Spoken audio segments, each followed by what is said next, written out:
अस्सलाम वालेकुम। ये हड़ताल वर्क की बनाई गई है मीठे सोडे में। इसके बाद इसको राई में खर्ल किया जाएगा। तो ये मेडिसन बनाई गई है फालज, लकवा, मिर्गी, मराकी, लेट क्राइकेसिस के मरीज़ों के लिए, जिनकी नज़दीक की नज़र कमज़ोर हो, जिनको एज़ोस्पर्मिया का मसला हो ब्लॉकेज की वजह से। तो बहुत शानदार रिज़ल्ट है इसके।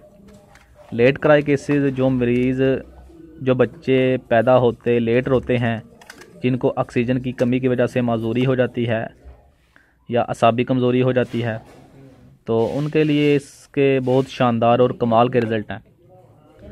एज़ोस्पर्मिया जो ब्लॉकेज की वजह से होता है, उसके लिए बहुत कमाल की मेडिसन है।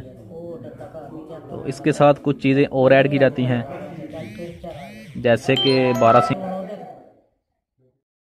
ये बारहसिंगा है, 4 अतशा ले लें या 5 अतशा ले लें।